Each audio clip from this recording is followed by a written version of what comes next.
Olá, tudo bem? Eu sou a professora Letícia Storff, da UEMP, e estou com a Parábola nesse projeto para falar sobre a oralidade em sala de aula. Nos encontros anteriores, nós discutimos sobre a relevância da oralidade, a oralidade em documentos oficiais de educação, os desafios do trabalho com oralidade em sala de aula, e na aula passada nós falamos sobre as possibilidades de trabalho com oralidade com foco no livro Oralidade na Educação Básica dos professores Robson e Celso. Hoje nós vamos continuar essa discussão focando no livro Aula de Português da professora Irandé Antunes, tá?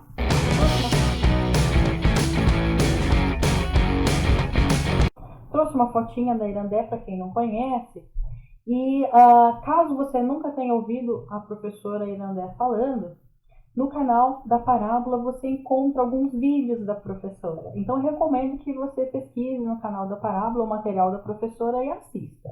Além da Irandé, você vai encontrar material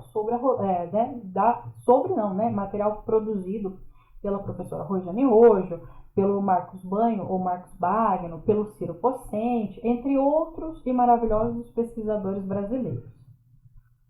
Trouxe aqui alguns livros publicados pela professora pela editora Parábola, apenas como sugestão de leitura, especialmente para aquele aluno de letras, aquele professor de português que quer construir a sua biblioteca. Então são livros básicos para que se tenha uma biblioteca hoje, né, para quem é de letras, porque eles são muito claros, muito didáticos, muito acessíveis, com uma linguagem simples, coerente, tudo de bom. É um material básico, trata de produção de textos, de oralidade, análise linguística, trata também da questão de textualidade, tá? Então, são livros muito bons que eu recomendo. Eu conheço todos esses livros, já li todos esses livros, eles estão na minha biblioteca. Hoje nós vamos pensar em algumas implicações pedagógicas do trabalho com o oral em sala de aula. Então, o que a professora Irandé Antunes fala é que o trabalho com oralidade na sala ele precisa estar orientado a uma compreensão global dos textos orais, né? A coerência global dos textos e sua coesão, a questão do gênero que pertence o texto, a questão de construção composicional, da construção temática, do estilo dos textos e a questão também da coesão, porque a oralidade apresenta a sua coerência e a sua coesão. Então, os elementos anafóricos e catafóricos, questões de substituição, de repetição, de referenciação, são elementos que devem ser debatidos nesse trabalho com a oralidade. A questão de articulação entre tópicos e subtópicos. O tópico ele é, grosso modo, o assunto do texto, tá? Então, existem situações interacionais e gêneros orais que exigem, que solicitam uma maior articulação tópica, e existem gêneros orais e suas situações interacionais que não exigem tanta articulação tópica. Eu vou exemplificar. O seminário é um gênero formal da esfera escolar que exige maior articulação tópica.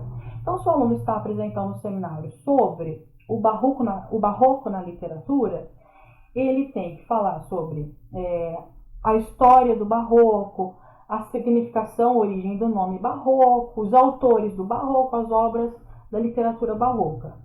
Então, quando ele estiver falando sobre os autores barrocos, ele vai falar sobre Gregório de Matos, sobre o Padre Antônio Vieira e sobre as obras de cada um desses autores.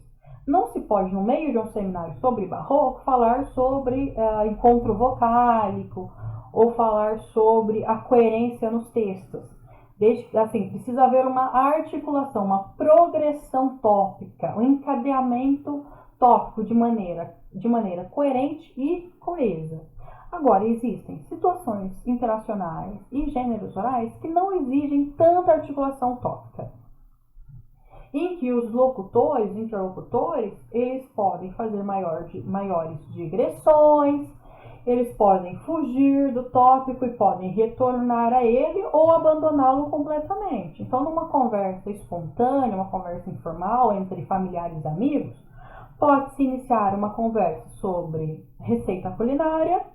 Aí de receita culinária passa-se aos pratos servidos em determinado casamento, Falando de casamento, você se lembra de uma revista que foi publicada e tem um artigo sobre uma celebridade da qual você gosta. E você pode encerrar a discussão falando sobre viagens. Não precisa voltar ao tópico receita culinária que estava presente no início da interação. Então, os demais subtópicos não precisam estar amarrados a um tópico específico. Você pode ter vários tópicos diferentes, que não apresentem uma interconexão entre eles em interações mais informais, em situações de mais espontaneidade e de mais familiaridade entre os interlocutores. O que não vai ocorrer em esferas formais, com gêneros formais, em situações de maior distanciamento entre os interlocutores. Tudo bem? Essa oralidade precisa estar voltada às especificidades do oral, tá? Então, considerar o que é característico do oral, como planejamento local, maior envolvimento entre os interlocutores, a questão de presença dos marcadores conversacionais, as repetições, as várias repetições. Então, tem que ser característico do oral. E pode-se fazer um cotejamento entre fala e escrita e trabalhar com o processo de retextualização. É algo que alguém até trouxe nos comentários. Mas esse processo de retextualização da fala para a escrita, ele precisa ser feito com bastante consciência por parte do professor, de modo a, em momento nenhum, ele dá a ideia de que a escrita é superior à fala, não pode menosprezar o que é característico da fala, que é característico da gramática da língua falada, com ênfase à gramática da escrita, como se a escrita fosse mais bela, mais culta do que a fala, porque isso é um equívoco, tá? E a professora Irandé, ela faz 2 recomendações sobre isso. Que esse processo de retextualização seja dentro de uma mesma variedade linguística, então que não seja um processo de retextualização de uma variedade mais prestigiada de língua, de uma variedade menos prestigiada de língua, mais estigmatizada de língua, para uma variedade mais prestigiada. Não, porque isso dá a ideia de que uma é superior à outra e enfatiza-se um preconceito linguístico, certo? E também que sejam entre gêneros, gêneros textuais, gêneros discursivos, similares ou que conversem entre si. Então, a retextualização de uma entrevista oral para uma entrevista escrita, tá? Esse processo de retextualização, ele é importante no trabalho com os alunos porque favorecem uma conscientização do que é característico de fala, o que é característico de escrita, e favorece uma conscientização dos alunos no processo de escrita para que eles não levem para sua escrita formal o que é característico da fala informal.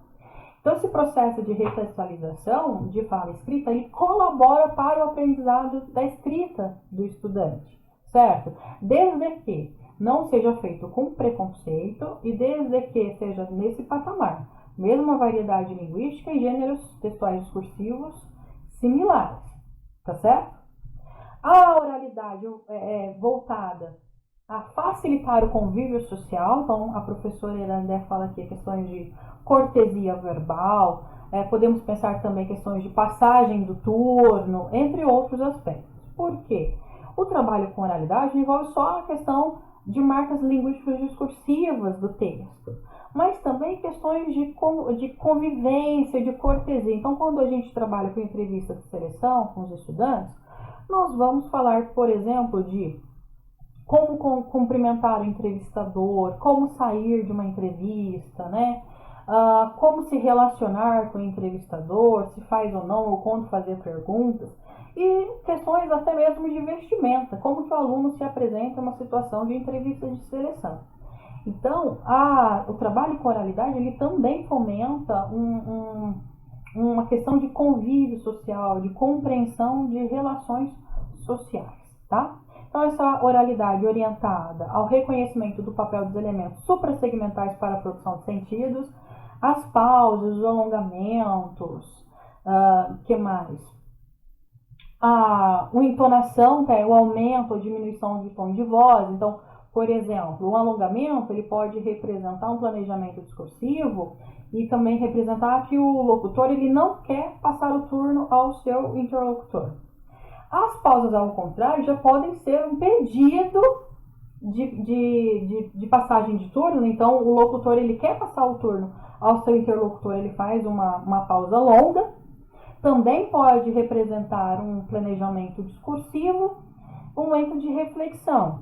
Assim como o tom de voz, ele pode representar um momento de ele é uma ênfase, mas assim, representar um momento de surpresa, ou o aumento de tom de voz pode ser uma maneira de chamar a atenção dos interlocutores, de prender os interlocutores, pode ser uma forma de fechar uma interação, tá? Assim como os recursos gráficos na escrita, como sublinhado, negrito, cores, não estão aleatoriamente colocados no texto, os elementos suprassegmentais não estão aleatórios colocados nos textos orais, certo? Então, é preciso reconhecer o papel desses elementos suprassegmentais na produção dos sentidos. Uma oralidade voltada ao desenvolvimento da habilidade de escutar, porque em geral os nossos alunos eles não têm só dificuldade de fala formal, mas de ouvir, de se ouvir e se analisar, de ouvir o seu colega e de analisar e respeitar a fala de colega, o que se envolve também na questão de facilitar o convívio social, o respeito ao turno do outro, o respeito à identidade linguística do outro, o respeito à variedade linguística do outro, certo? E a gente vê, assim, eu vejo na minha experiência como professora, que os alunos têm essa dificuldade, que isso precisa ser desenvolvido neles, tá?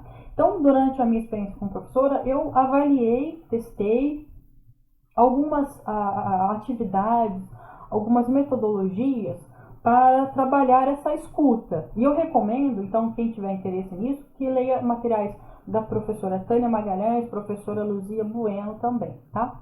Então, nas minhas aulas, quando eu peço, por exemplo, o gênero seminário aos meus estudantes. Então, na solicitação do seminário, eu já dou atividades para os ouvintes.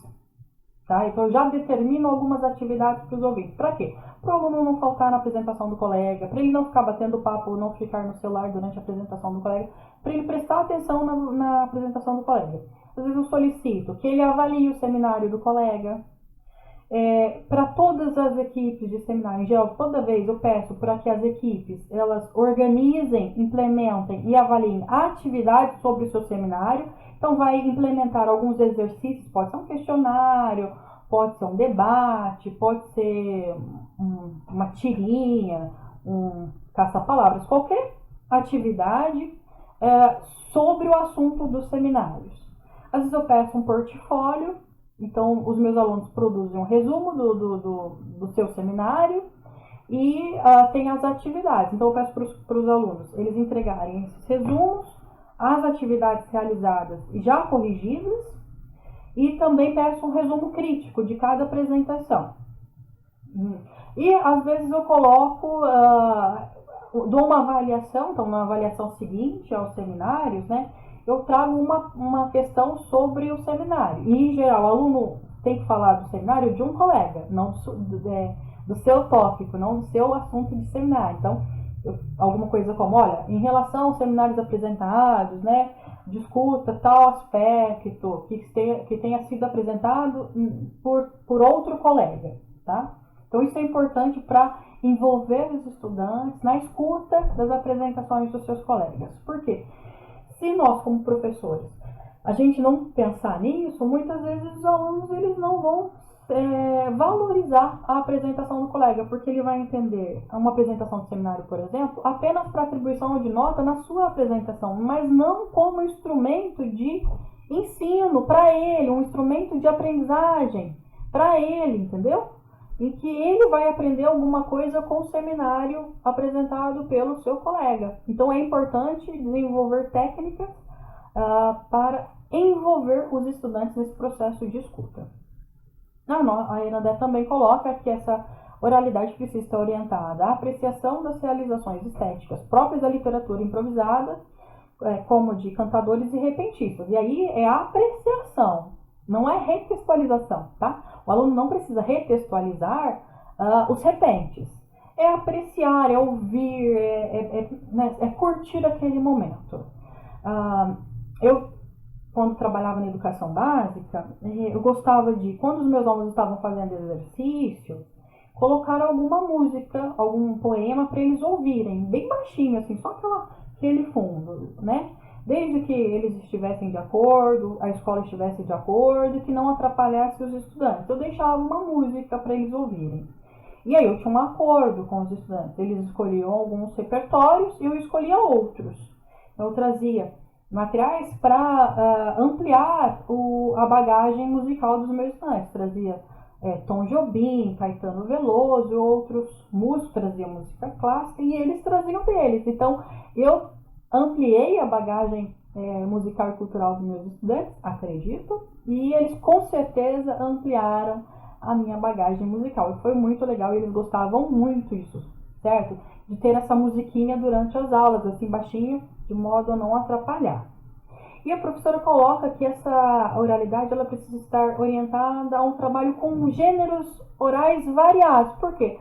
Porque a oralidade ela não é homogênea. A variação ela é natural, ela é inerente da língua. Toda língua varia, toda língua apresenta variação. Então, com a oralidade não seria diferente. Por quê? Porque a oralidade é uma face da língua, uma face de utilização da língua, certo? Então, ela apresenta variedade.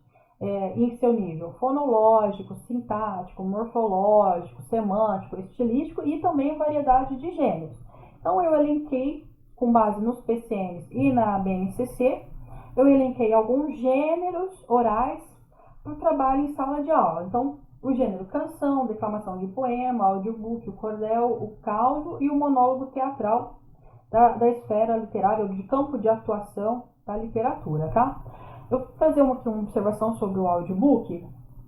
Eu acho o trabalho com o audiobook muito interessante porque ele fomenta a acessibilidade. A partir do momento que os alunos produzam audiobooks e divulguem na internet, especialmente no YouTube, pessoas cegas terão acesso a alguns materiais que não estão disponíveis em braille e que eles não teriam como ler, certo? Então eu gosto da produção de audiobook e da sua divulgação na internet para fomentar a acessibilidade de pessoas cegas. Eu acho isso bem interessante e bem rico. Gêneros da imprensa: notícia, reportagem, depoimento, debate, a entrevista com o especialista, a entrevista telejornalística ou a entrevista radiofônica e o comentário radiofônico, certo? Os alunos podem fazer isso por meio de uma gravação de vídeo, isso pode ser publicado no blog da escola, no Facebook da escola, no canal do YouTube da escola, isso é bem interessante. Ou da publicidade, a propaganda, então a gente está muito acostumado à propaganda impressa, mas hoje os alunos têm muita propaganda midiática e televisiva. Então na televisão, na TV aberta tem propaganda o tempo todo, eles veem propaganda o tempo todo. E a partir do momento que você está na internet, está no Facebook, está lá vários materiais de propaganda, você entra no YouTube, tem propagandas. Então essas propagandas multimediáticas, elas estão muito presentes no cotidiano dos estudantes e eles gostam. Então caso o professor ele tenha dificuldade com essas questões tecnológicas, hoje você precisa de um celular com câmera, em geral quase todos os celulares têm câmera, e a instalação de um aplicativo de vídeo, tá? Porque se for gravar o vídeo diretamente da câmera do celular, fica muito pesado, a gente não consegue transportar para lugar nenhum. Aprendi isso esse ano. Aprendi no sofrimento. E a questão de edição de vídeos. Hoje tem muito tutorial sobre edição de vídeos na internet, muito. E os alunos têm acesso, eles têm curiosidade, eles vão gostar. É um trabalho bem interessante. Eu já trabalhei com notícia e reportagem, e foi um trabalho muito rico, muito gostoso. Na educação básica eu trabalhei com a reportagem, na época, junto com o professor de química, e nós trabalhamos com a questão de um acidente químico que ocorreu no Brasil, em Minas Gerais. Então os alunos eles tinham que fazer reportagens com estilos diferentes, então uma reportagem mais formal e uma reportagem mais informal. E o tópico daquele acidente, era específico. Então, um grupo, iria falar sobre as causas do acidente, outro ia falar sobre as consequências daquele acidente. Então, hoje, poderia trabalhar com a reportagem por meio de vídeos e os alunos falando sobre a Covid ou sobre a pandemia. Então, assim, um grupo discute as causas da Covid, outros grupos discutem a questão das consequências da Covid, outro discute a questão das consequências do distanciamento físico, as consequências da quarentena. Um outro grupo pode discutir a questão de vacinas, criação de vacinas, vários assuntos. Eles gravam com o celular e editam isso em programinhas que eles baixam no celular mesmo ou eles baixam no computador. E fica ótimo, porque dá para envolver o trabalho não só com oralidade, mas com escrita, por meio de legendas, com a questão do uso de tecnologias. Fica um material bem rico, bem interessante para o trabalho com gêneros da imprensa, tá? Divulgação científica, comunicação oral, seminário, a defesa, mais em contexto de pós-graduação, de ensino superior, aliás, né? O debate, a resenha, relatório multimediático de campo. A resenha, aqui no canal da Parábola, tem alguns vídeos da professora Rojane Rojo, fazendo resenha do livro que ela publicou pela editora. São 4 ou 5 aulas, ela traz o livro, então cada aula ela separa uma parte do livro e debate essa parte com seus interlocutores. Então ela faz uma resenha do livro em 4 vídeos. E eu não tinha visto isso ainda. Eu achei muito interessante, muito rico. Então, aquele professor que quer que os alunos leiam um texto e precisa verificar a leitura desse texto, ou o professor que quer verificar a compreensão dos alunos sobre determinado texto, ele pode pedir uma resenha oral, uma resenha por meio de vídeos, né? Pode ser uma resenha oral por meio de uma mensagem gravada no WhatsApp, ou uma resenha que será publicada em aplicativos de música ou de voz, ou pode ser um vídeo com a resenha de um livro. Agora, se o professor ele quer trabalhar a escrita em si, eu já não recomendo isso. Agora, se o foco é verificar a leitura ou a compreensão de um texto, eu acho que a resenha oral maravilhosa, tá? Se você tiver dúvidas de como dá uma olhadinha nos vídeos da professora Rojane Rojo no canal da Parábola. O mini curso da Rojane, que ela fala do livro publicado. Um dos últimos, acho que é Multiletramentos e Hipermídia, algo assim. Do trabalho eu trouxe a entrevista de seleção e do cotidiano eu trouxe receita culinária. Por que a receita? Porque em geral, na sala de aula, a gente trabalha com a receita escrita, né? E hoje, muitas vezes a gente pesquisa receitas no YouTube. Eu mesma, quando vou pesquisar alguma receita, eu procuro nos sites normais e procuro também no YouTube. Assisto vários vídeos sobre receita no YouTube. E eu já trabalhei com a receita em sala de aula, tanto em forma de vídeo, quanto a receita produzida face a face. Então, eu trabalhei a receita, trabalhei a questão de escrita mesmo, a receita, o gênero, a refacção. Quando estava ok, eu pedi para o aluno ensinar aquela receita dentro de sala de aula para os colegas. Eu fiz, na época, uma competição, que o professor não precisa fazer, mas eu fiz uma competiçãozinha entre os alunos que tinham a melhor apresentação da receita, que davam a melhor aula, né, para a pessoa produzir a receita, e uma premiação da melhor receita, aquela que fosse mais gostosa, certo? Então dá para trabalhar o gênero receita em sala de aula, ali no face a face, e você não precisa nem de forno e fogão. Então a gente fez sanduíches, né? E sanduíches frios. A gente só utilizou faca sem ponta para passar maionese, passar ketchup, essas coisas, tá? Então deu para fazer isso em sala de aula sem perigo para os estudantes. E foi bem bacana, bem divertido, em que eles tinham que ensinar a receita ali face a face. Eles também podem fazer isso por vídeos. E nesses vídeos não precisa nem aparecer o rosto do aluno. Só aparecendo as mãos, os ingredientes e os utensílios é suficiente. E a escrita, ela pode aparecer nos vídeos, colocando a receita na íntegra no fim do vídeo, ou a receita escrita pode vir em forma de legenda. Então, o professor amarra oralidade, escrita e uso de tecnologias, o que fomenta os multiletramentos dos estudantes. Olha que bacana! Então fica um trabalho bem bacana, bem gostoso de se trabalhar em sala de aula e os alunos adoram, tá bom? Falamos dessas possibilidades e agora vamos fazer uma revisão rápida das nossas aulas até aqui, tá? Vou voltar para lá.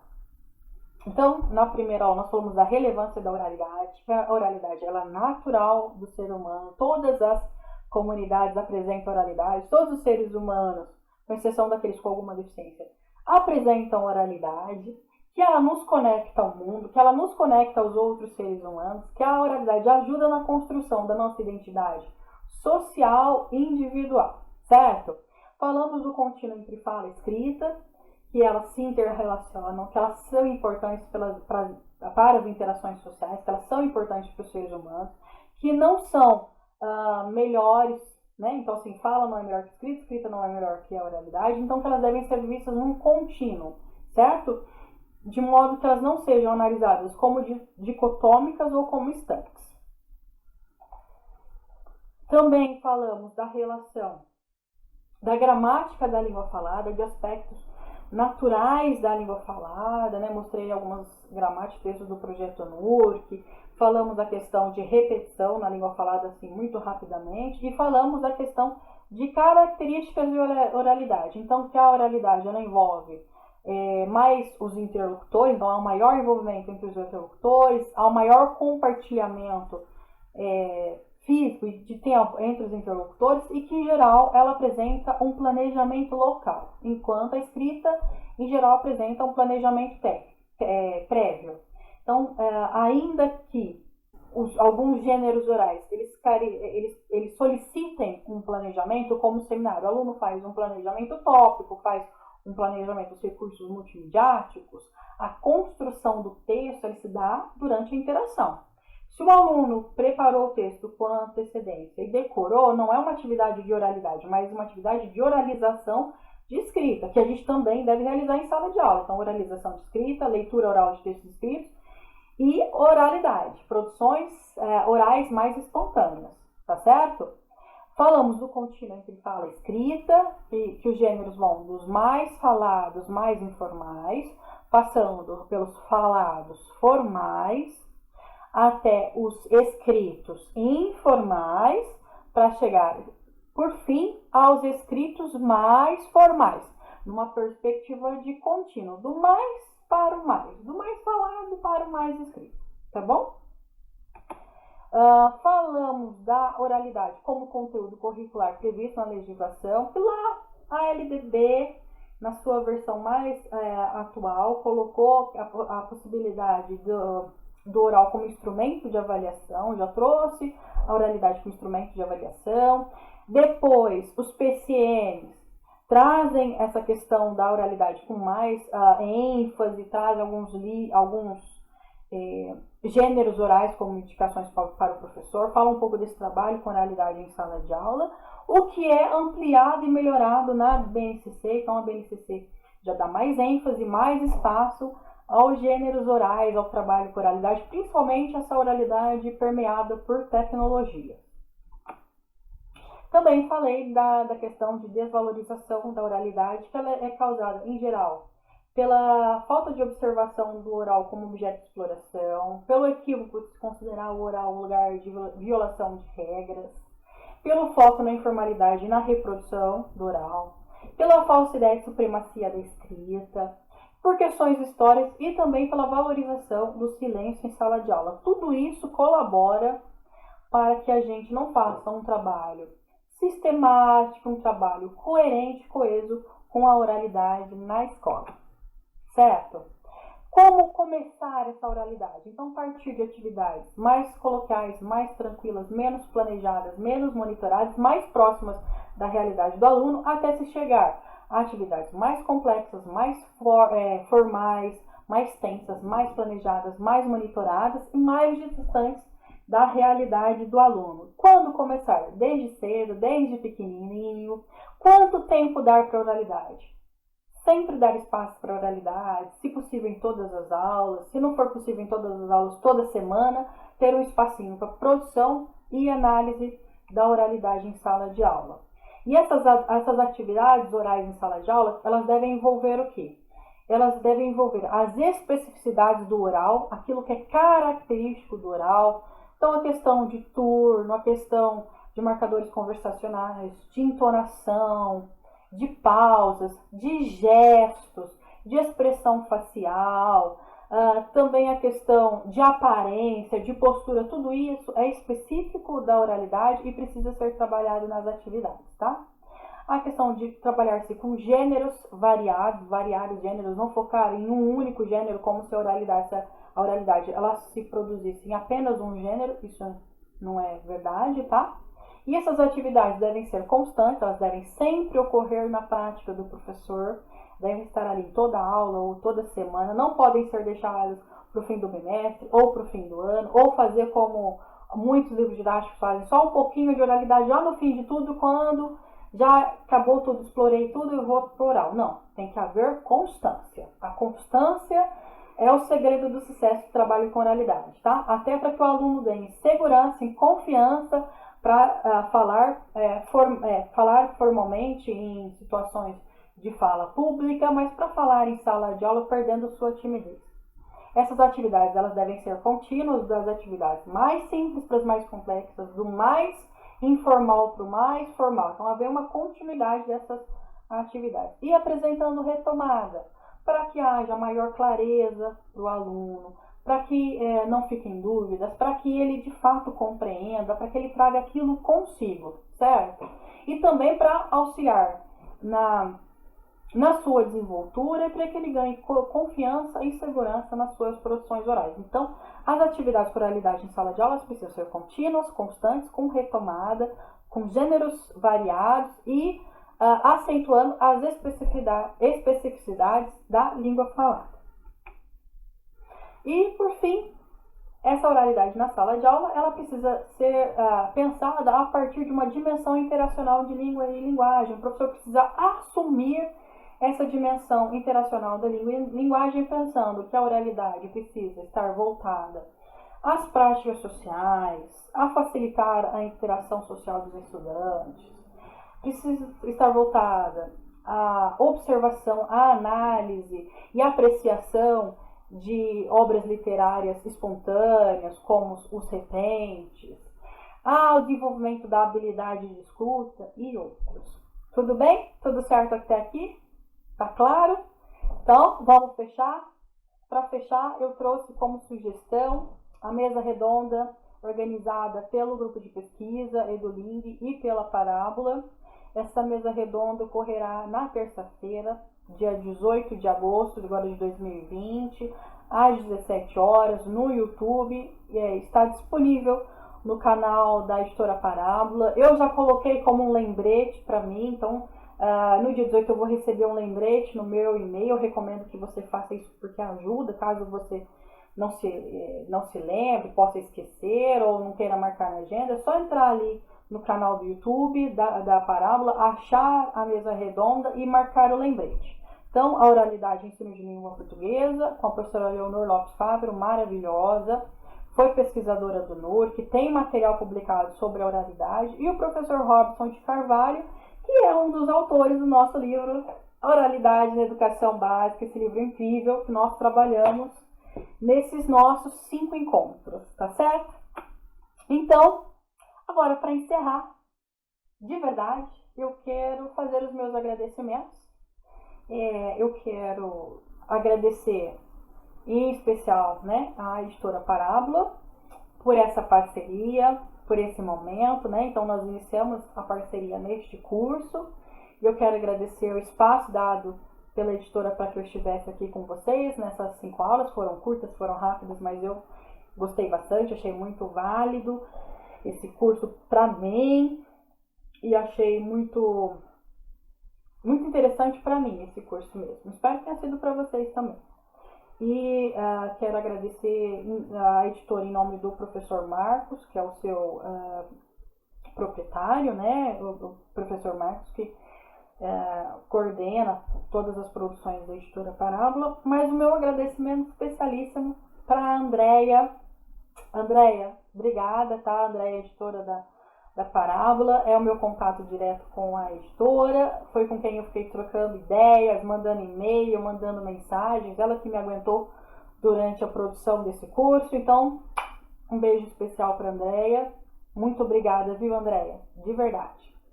E você, né, você cursista, você professor, você aluno de letras, você que é meu amigo, né? Os meus amigos assistiram o curso, então meu agradecimento todo especial para você que me acompanhou até aqui, que assistiu as minhas aulas, que comentou, que me deu feedbacks positivos e negativos, porque eu pude melhorar a partir dos feedbacks, pude incrementar as aulas a partir dos comentários e das dúvidas. Então meu agradecimento todo cheio de carinho, de consideração e respeito por você que esteve comigo até agora. Um beijo, muito obrigada. Eu espero te encontrar em breve nas redes sociais, aqui no canal da Parábola. Tô no Instagram, tô no Facebook, tô no Twitter, tá? E aqui você tem o meu e-mail pessoal, meu e-mail institucional. Se você tiver dúvida, quiser conversar comigo, tô disponível. E se você é pesquisador de oralidade, se você é pesquisador da pedagogia do oral, se você é pesquisador da oralidade e ensino, né? Me manda teu material, me manda o link do teu Lattes, me manda teu livro, me manda teus artigos para eu ler. Eu terei um prazer enorme em ler o seu material, em acrescentar as minhas pesquisas, em indicar os seus materiais nas minhas aulas e também nas minhas pesquisas, tá bom? Então, muito obrigada e desejo aí sucesso a todos vocês e até a próxima, gente. Tchau, tchau.